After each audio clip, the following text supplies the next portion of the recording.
Next speaker is Madalena Lemos. She will tell us about Regge trajectories for n equals 2, 0 theories.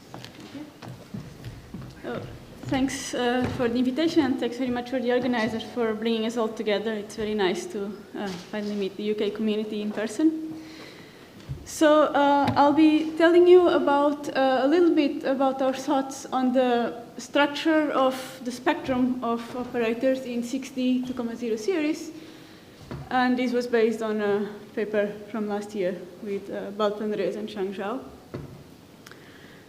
So, well, first I will be setting the stage, and I will tell you what the series that I'm looking at are, and then I will introduce the main tool that I'll be using. And, okay, then I will show you the results that come in two flavors. One of them will be more of what kind of analytic constraints can I put already in the spectrum of operators in this series. So these are more generic constraints that will be valid for any theory, and not yet attempting to be precise about exactly which operator exists in a given theory. But then I will show you something that I'm calling bootstrapping in quotation marks, because I don't want you to attach the usual level of rigor that the bootstrap, that you might be used from the bootstrap, that there are rigorous bounds. This is more of an overly optimistic way of trying to get some estimate of the spectrum, okay? But in a way, we don't really have a good understanding of the errors associated. We'll just try to get a qualitative picture of the spectrum of the theory. Okay, so the subject of these talks will be maximally supersymmetric series in 6 dimensions. So 6 dimensions is this natural starting place. It's the maximum amount of dimensions in which you can have a superconformal algebra. And I'll even be taking the maximum amount of supersymmetry. So that's 16 Poincaré supercharges and 16 conformal supercharges. And these series were originally found in the mid-90s by various decoupling limits of string theory. And despite their age, we don't really know that much about them.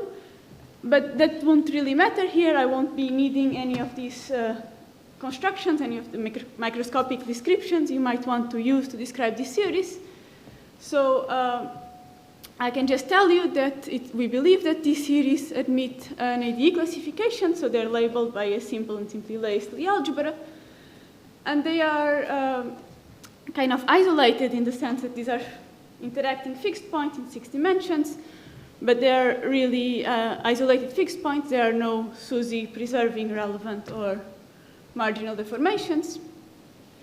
And maybe the simplest way you could construct them, just so you have something concrete in your mind, is if you imagine taking a stack of n and 5 branes and going to the low energy effective theory on them, you'd find the series of type A plus some decoupled free stuff.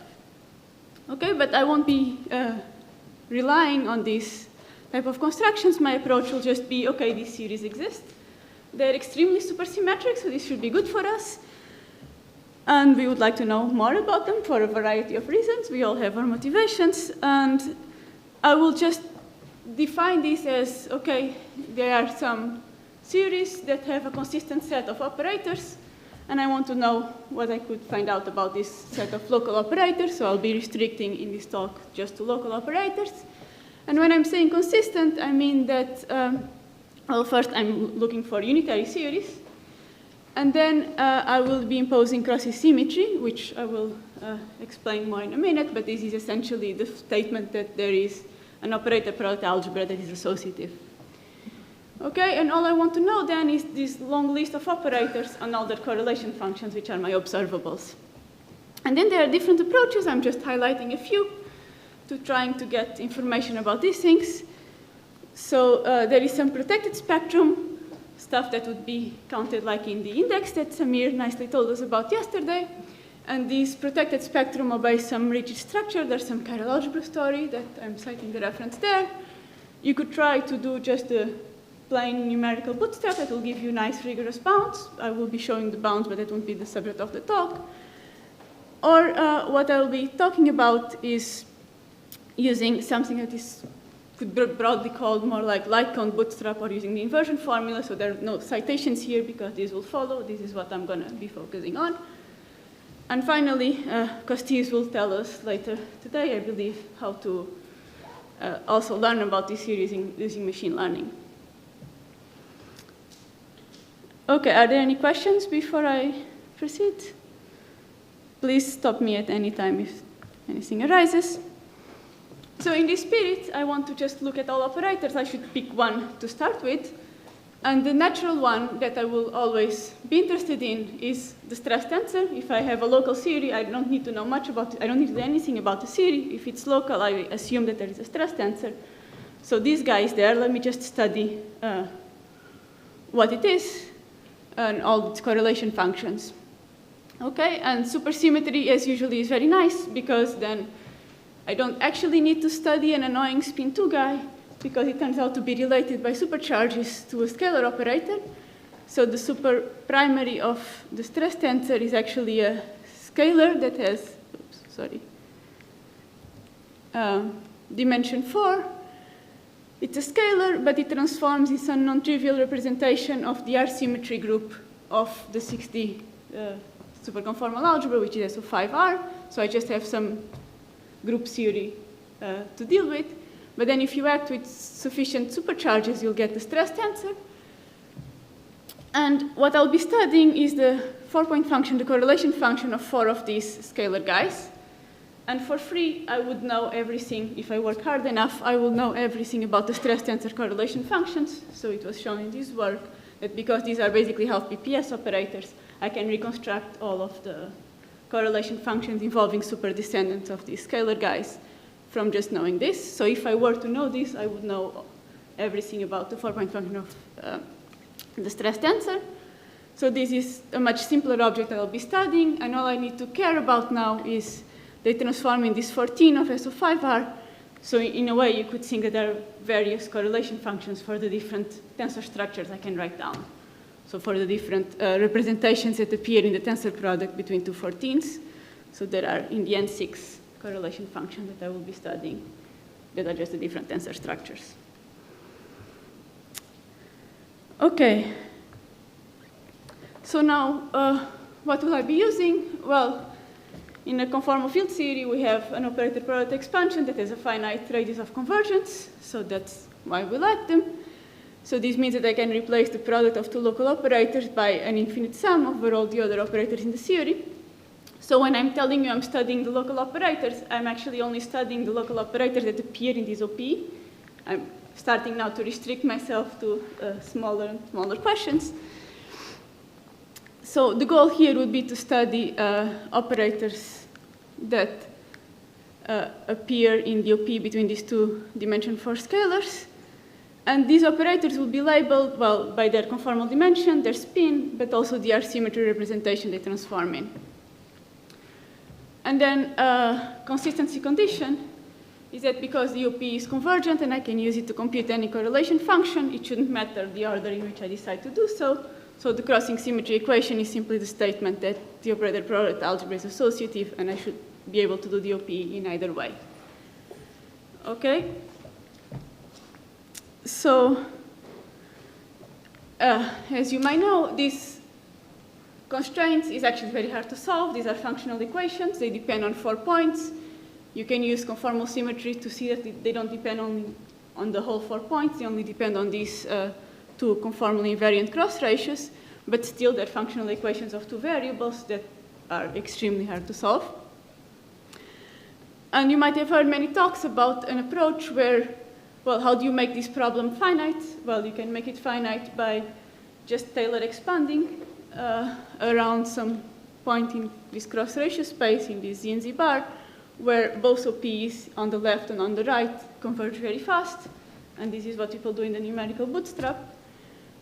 What I'll be doing here in Spirit is a bit something else.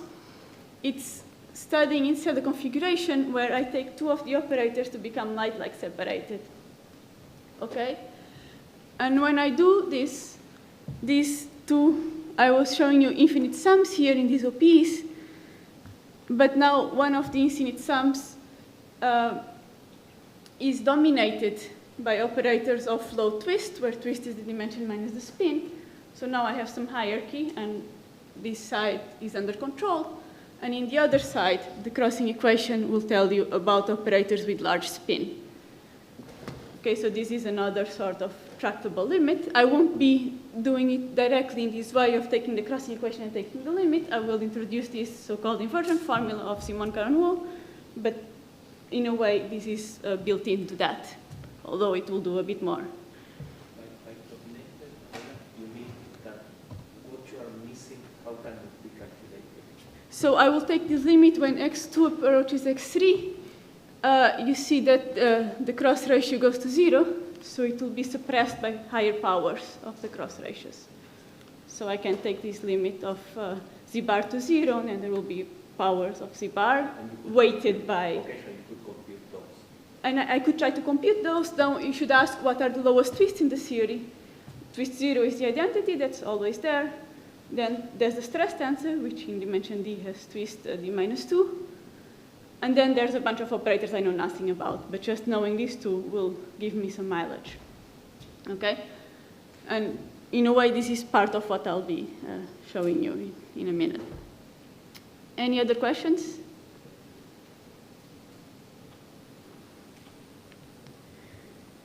Okay, so, but I will be going to that point by using this inversion formula. So let me start to setting up for that. So let me go back to the OP. I told you I could replace the product of two local operators by a sum over all operators. And now I'm actually doing it here on the left. So for this OP, where I take the OP between guy number 1 and guy number 2, I do the OP, and then I also do it between 3 and 4. And what I have is a sum over all the operators that are exchanged, labeled by their R symmetry, their spin, their dimension, with this coefficient that appears. But then I also organized operators in the representation of the conformal algebra. So I have the conformal block that also appeared in Chris's talk, that are basically encoding the contribution of all descendants of a given primary. So these are just some explicitly known functions of C and C bar that we know. And okay, this is just the OP, and what I want to go for now is I want to find a way to invert this, to extract the CFT data, these OP coefficients, from the correlator by some procedure. Okay, so for that I will first rewrite this equation, repackage this information on the sum over dimensions and this OP coefficient in a slightly different way. So instead of writing it as a head, I will now introduce this function C of delta and L, and this function is cooked up such that it has poles where all your physical operators are. So if in the complex delta plane, this function has poles where all your operators are, and the residues are proportional to the OP coefficients. Okay, and now I wrote the OP in this other form where I integrate along d over 2 plus along the imaginary axis in delta at real part d over 2, where d for me will be 6 because I'm in 6 dimensions, but this is more general. This is, well, I'm introducing to you work done by Simon-Caron-Wall. So, okay, you see now that if you integrate along this line, you can deform the contour. The blocks fall off at large delta, so you just pick up these poles, and the poles are where the operators are.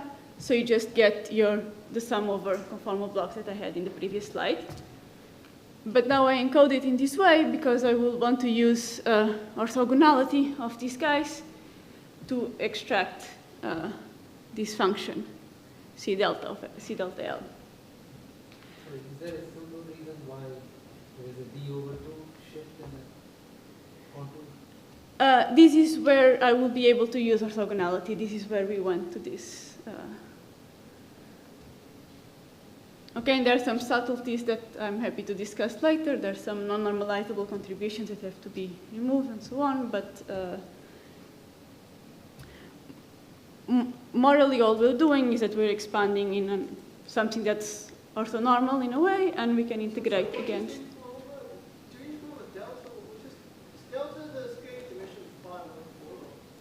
Delta is the scaling dimension. Oh, sorry, yes, this delta should be, there were two deltas here, sorry, that's bad.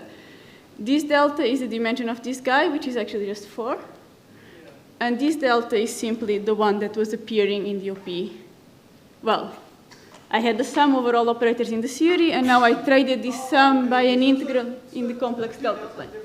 Yes, yes, this delta should have been a 4, really. That was a copy-paste from a previous equation. Do you have a unitary bound or not? No, the iterative bound is d minus 2 over 2 for scalars. So these non-normalizable contributions are precisely light scalars, well, the identity and large scalars.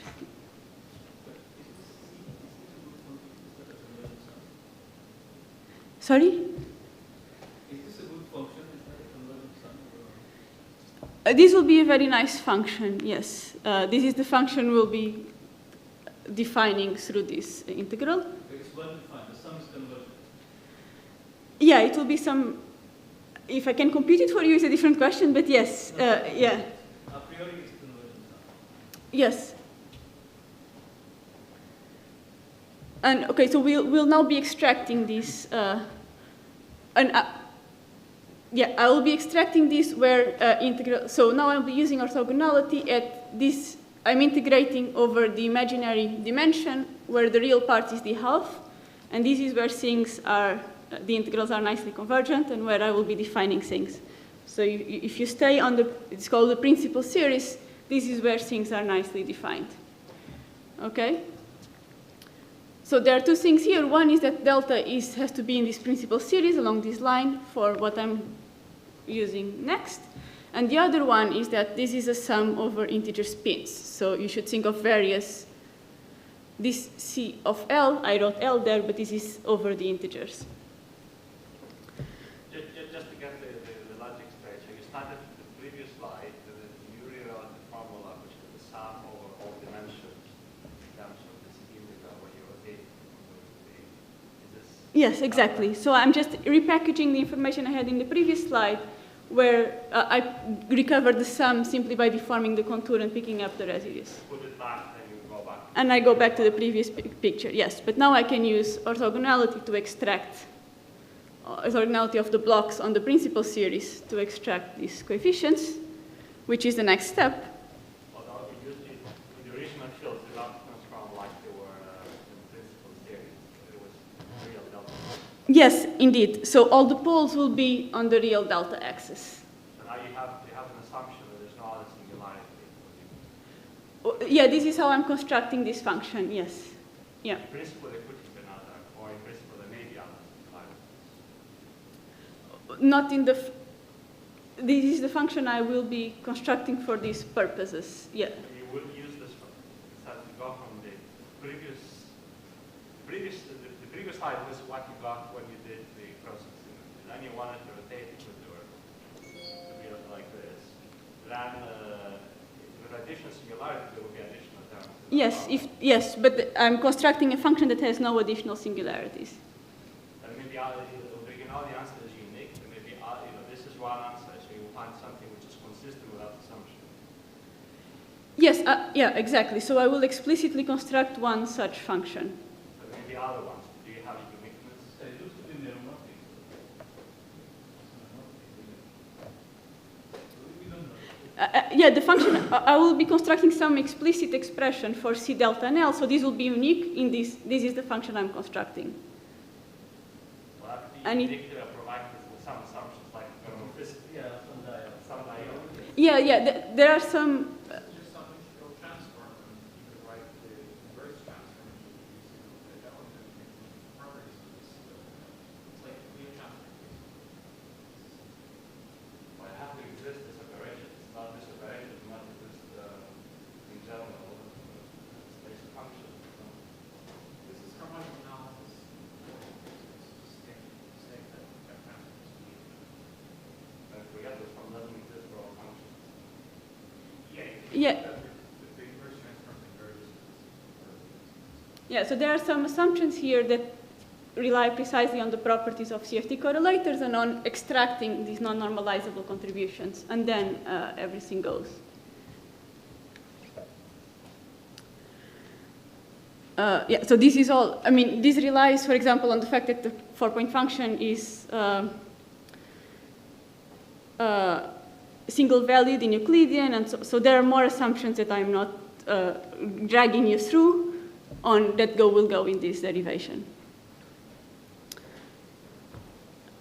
Okay, but then using orthogonality, you can extract these C delta L's, and I'm again being sketchy, but I can discuss more in the break if you want of how you get this. So you essentially have to integrate over these cross ratios in some suitable Euclidean domain, well, in Euclidean. Some kernel times the correlator, and you extract this function C delta L of C delta L. Okay, and this is valid, I was saying, this is all for L integer. So this was done many, many years ago. It's just harmonic analysis, as Piotr was saying, and this is still a little bit boring. It's valid only for the integers, and you need to know the whole correlation function. So in the end, this has very little content, because if you know the correlation function, you just expand it in blocks directly and you read off the coefficients, or you do an integral and you get the coefficients in a different way. Fine. Now, what Simon did was, starting from this expression here, massaging these integrals and moving things around, and ending up with an integral that is now over the Lorentzian, kinematics. That's why it's called Lorentzian inversion formula. And in a way that now this expression depends analytically on L. So now we've analytically continued on spin, and the expression is valid for any L, not for the integers L only. But because it started from this original expression, it matches the other one in the integers. So we constructed an analytic continuation of this function. Okay, and the way you construct it has some nice properties. Let me first, again, there are many technical details I'm skipping, but there's one important point, is that in doing all of these procedures, some integration arcs were dropped. And for those integration arcs to be dropped, you're only allowed to do it for spin bigger than 1. So this expression is only true for spin bigger than 1, otherwise you'd have to add some arcs. And then, okay, the kernel is slightly different, but the important change is that some operation appears here, some double discontinuity. This double discontinuity, perhaps the clearest way to think about it, as was introduced in this paper, is that you should think of it just as a double commutator, where you have the operators in this particular kinematics. Okay, so you take the double commutator in this way. And this double discontinuity has very nice properties, as you'll see, and it will make this formula useful in what will follow. Are there any questions before I go to the usefulness of the double discontinuity?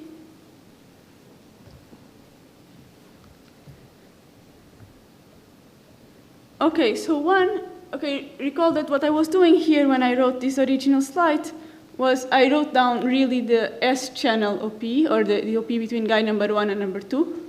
This is what I inverted. Okay, so this is what I'm solving for. I have the same operators here, but it's a different OP, so there are two different channels to keep in mind. So I inverted the 1-2 OP. I'm getting information about this spectrum through this formula, but now I can evaluate this formula using the 2-3 OP instead. So I'm building in now crossing symmetry into the problem. And if I now take L to be large here, this kernel is such that it projects such that 2 and 3 approach each other's light cone. So you recover the story I was very quickly sketching about this light cone bootstrap. It just follows from here at large spin.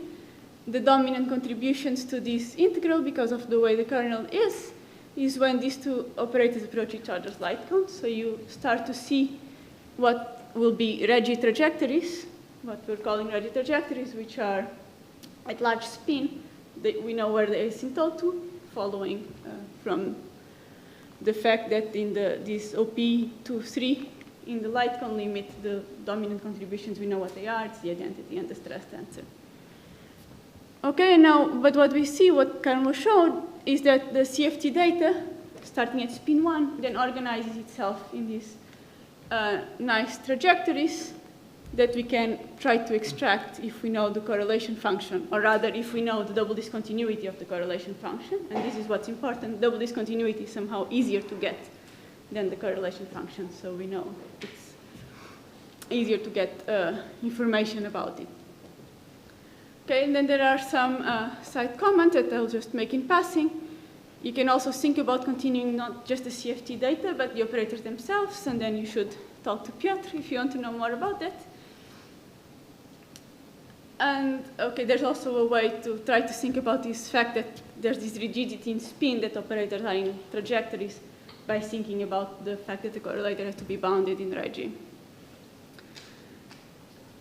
Okay, but moving on, what I'll be using now is some nice properties of this double discontinuity, which will mean that some of the exchange operators here just simply do not contribute, so you don't need to know about them.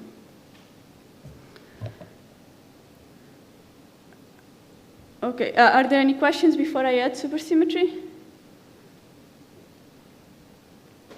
So this was all, I was putting my favorite guys in there, but all I said was general. Simon did it in any dimensions for any operators. What I want to do now is add supersymmetry. Okay, and supersymmetry is nice for a variety of reasons. One is that, well, we have exact results. So there are some operators we know are there, much more than just the identity and the stress tensor, so we'll get some more mileage out of it. And the other is that supercharges relate different spins. So very naively, you could think that if I was telling you about analyticity for spin bigger than 1, if I have enough supersymmetry, I can bring this down, and I can also put all operators on Regge trajectories and try to understand them. This is a bit of a naive argument. It's not true for any correlation function you consider, but it will be true, and we've shown it precisely in the paper. Here I'm just sketching. For the 2,0 series, supercharges relate spin L with spin L plus 4. So a naive counting would tell you that analyticity of spin bigger than 1 actually translates in supersymmetric series for analyticity of spin bigger than -3. This is too fast, but nevertheless the correct answer is still spin bigger than -3 for this particular correlator that I'm looking at, the stress tensor correlator. In the channel I'll be showing you.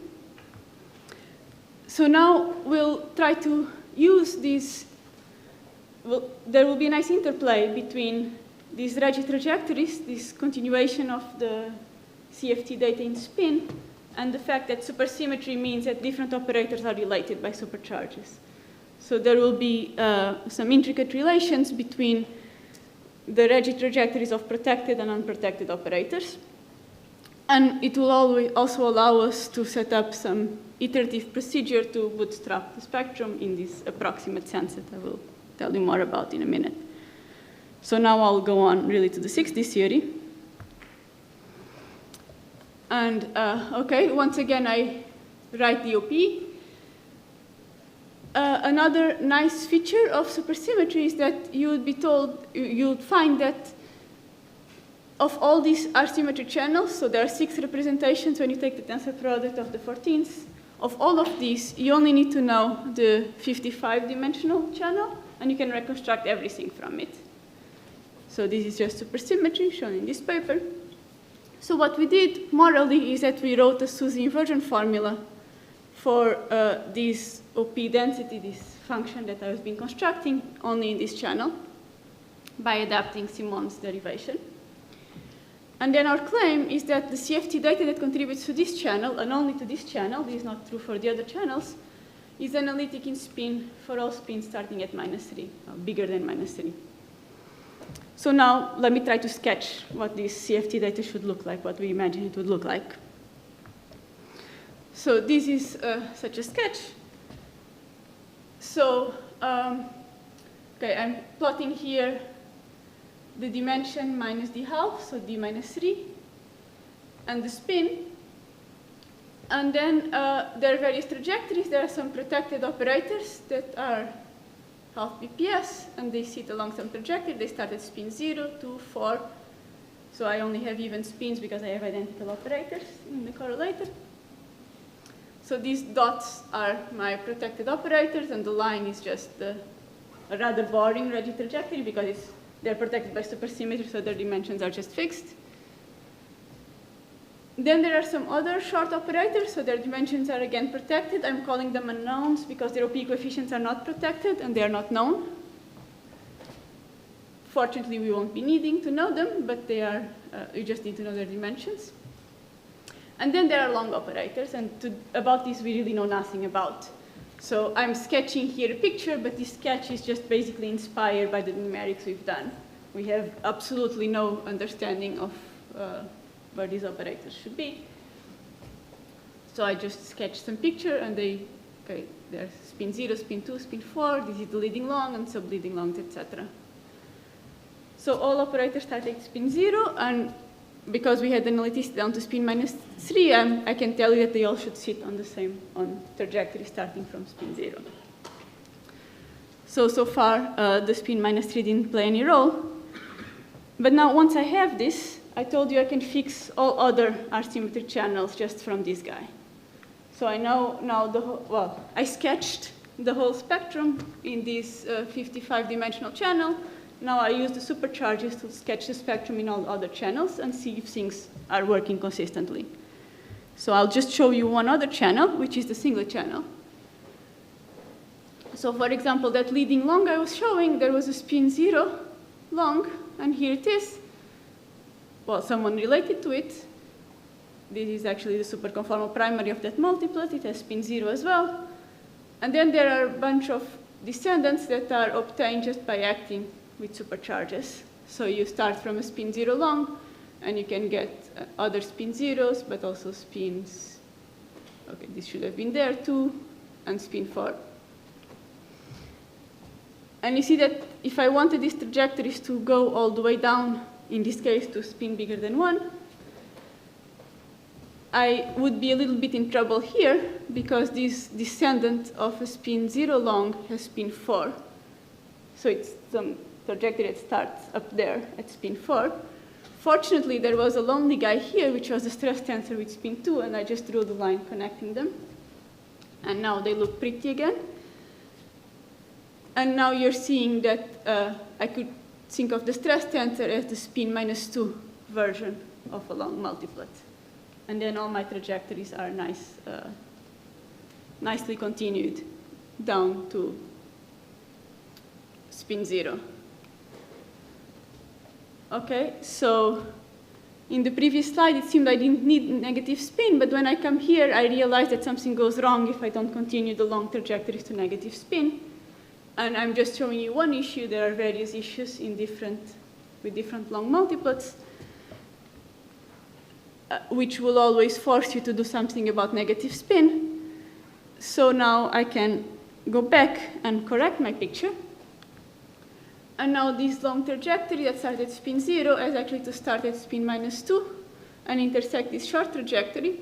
And similarly, the other long trajectory has to go down there and intersect the other short trajectory, and so on and so forth. So all long trajectories have some constraints at spin -2. And in particular, the leading long trajectory has a very specific constraint. At spin -2, it hits dimension 2, and it has a very specific residue. That it is such that it gives the stress tensor in here.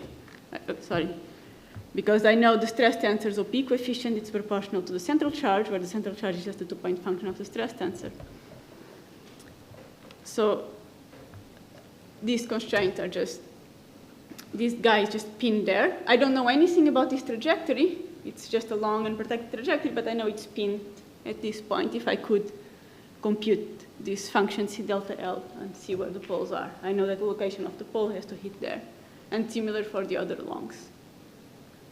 Yes, Chris? I don't understand. Why are you getting negative spin operators? So they're not negative. Their spin on the trajectories at negative. I have poles where the operators are, and I'm only summing to recover the OP. Remember, I was just summing over positive spin. But for everything to make sense, for self-consistency of this picture with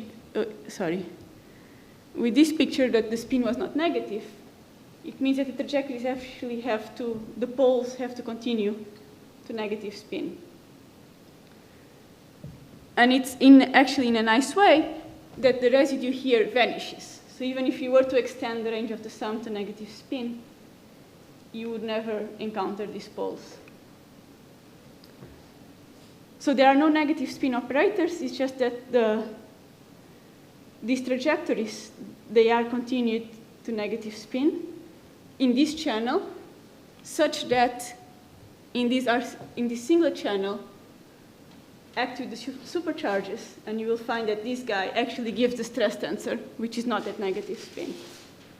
So it's really imposing at the same time the structure of the Regge trajectories that are analytic in spin and the supercharges that act on both, that act on all trajectories and should give you consistent pictures along for all correlators, for all R-symmetry channels.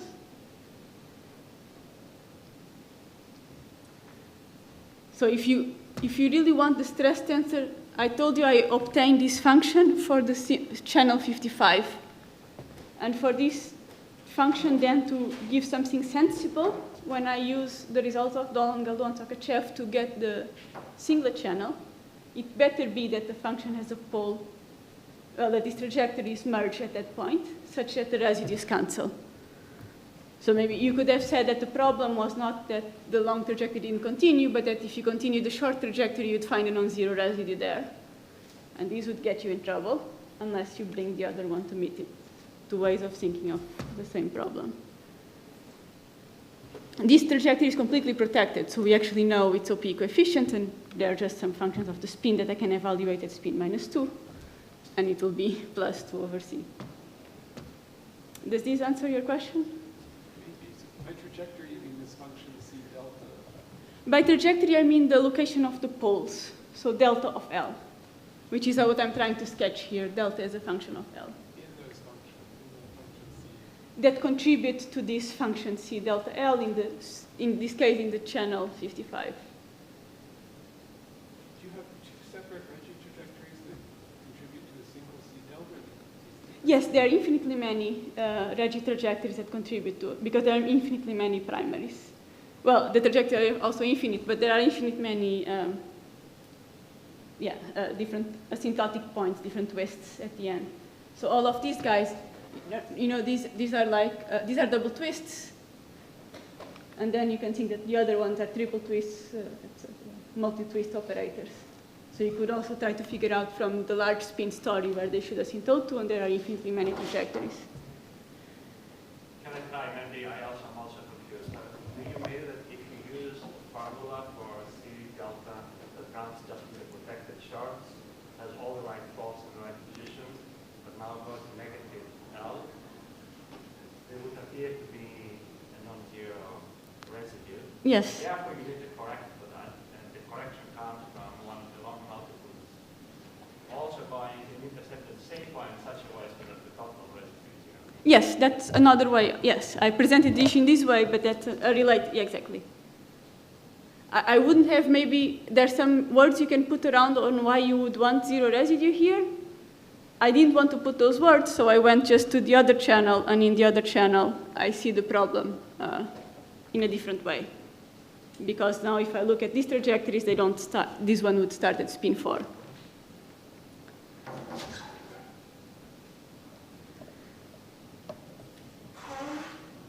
Okay, so this was what I wanted to say about this structure and these constraints. What I wanted to show you now was instead actually trying to say something about where each operator sits, and this is where it's a very wishful thinking type of approximation. So I go back again to the same inversion formula, and I kept saying that the double discontinuity has some nice features. So one of the nice features is that at large spin, as I was saying, it projects to this light cone. The light cone lowest twist operators contribute. Lowest twists are typically protected, and indeed they are the short operators that we actually happen to know everything about. So we know at large spin what's the leading contribution. Then another nice feature is that this procedure, this double discontinuity, it actually kills the contribution of the shorts with unprotected coefficients. So these are guys who I know that their dimension. I have no idea about their OP coefficients, but actually I don't really need or care about it because they would be killed by this double discontinuity. I will get them out, they will always come out, but I don't even have to know where they are. So all I have to know are the longs, which are also hard. Except that at large central charge, we know where we're approaching the supergravity limit. In the supergravity limit, we know what the longs are. And then at large but finite C, we know all of these guys, these exact double twists from supergravity, they acquire some small anomalous dimension. And this small anomalous dimension actually leads to a small contribution to the double discontinuity. So even though I don't know much about them, they contribute little. So this was our optimistic hope. I don't know them, but their contribution is also small. So let me now play this game at large but finite central charge. I will just input what I know, which is the identity and the stress tensor. I get everything out. I get the shorts that will never contribute. But I will also get the longs. And I just read off the leading long trajectory, and I plug it back in, now that I know some approximation for it. And then I repeat this procedure, and I will stop if a fixed point is reached. And we do reach a fixed point, so we stopped. And I can show you now the plot. And this is it. So the yellow curve, okay, so let me start unpacking. This is the dimension of the leading long of spin 0 as a function of the inverse central charge with the appropriate power so that the plot looks reasonable. Okay, so I'm interested here at large C. This gray region is excluded by numerics, so these are rigorous upper bounds that we did many years ago.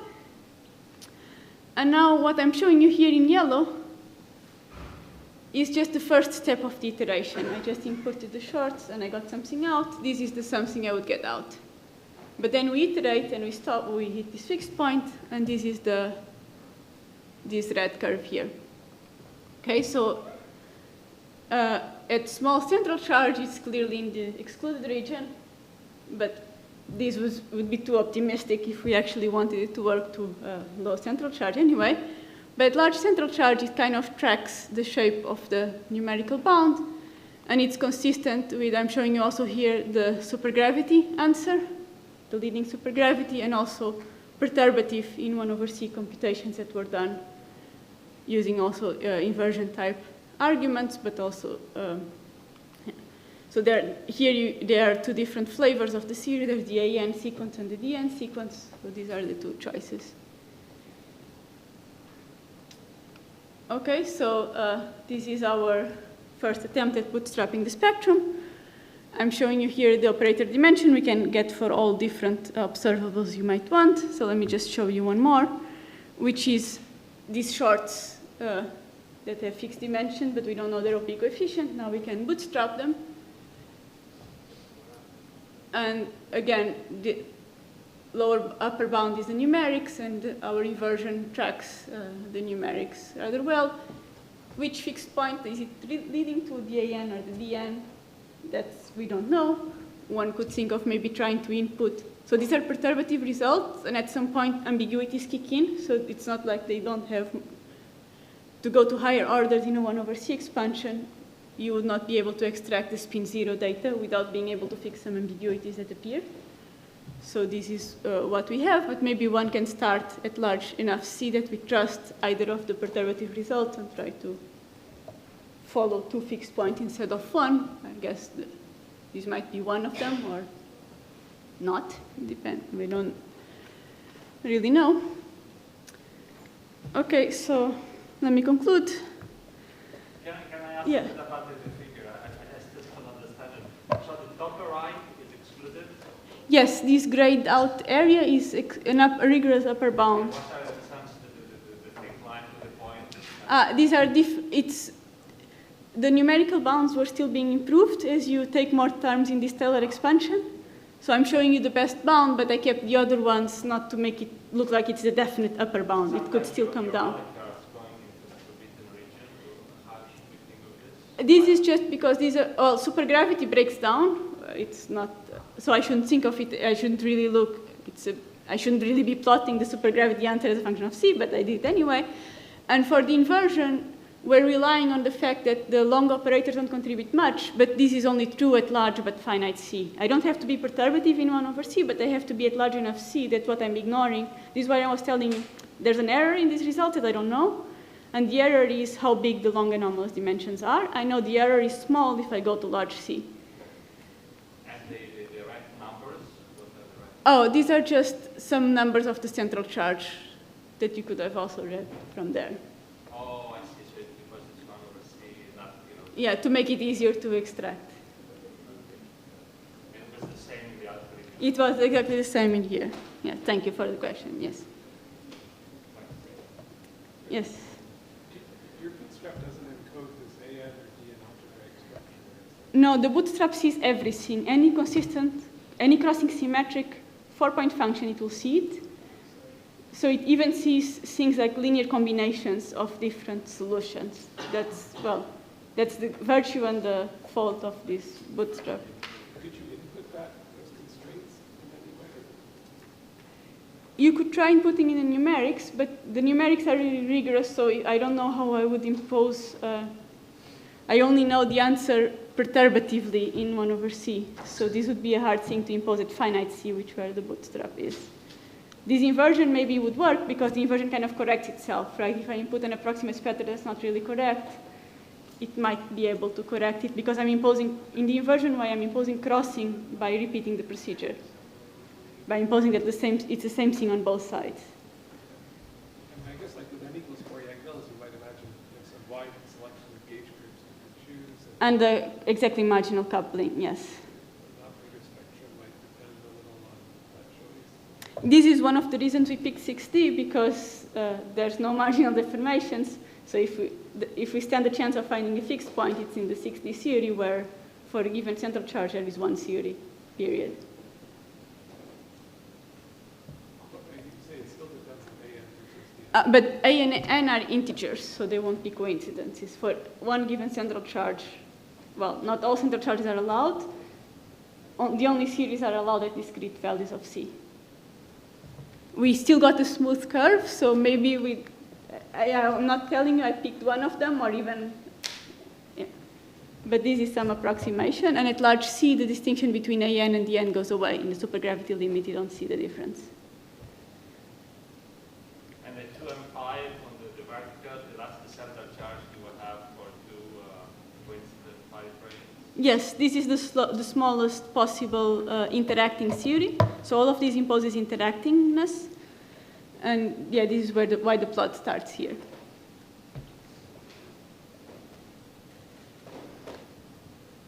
Okay, so let me then conclude. I've shown you some interplay between supersymmetry and analyticity spin that constrain the Regge trajectories. In particular, it forced long multiplets to meet long Regge trajectories to meet short ones. This story, I said it in the context of 62,0, but it actually applies to all supersymmetries and all dimensions with slight variations. And then I've shown you these last experimental plots of trying this attempt of getting the approximate spectrum at large but finite C. And okay, these I already said. Maybe we could try to find two fixed points. And relating to Chris's question, in n equals 4 supermills, there's just many more choices. So one thing you could maybe naturally try is to try to input the coupling somehow, maybe through the dimension of the Konishi. Actually, I was more concerned with the choice of gauge group than the coupling. If you fix C, yeah. Okay, so this was all. Thank you.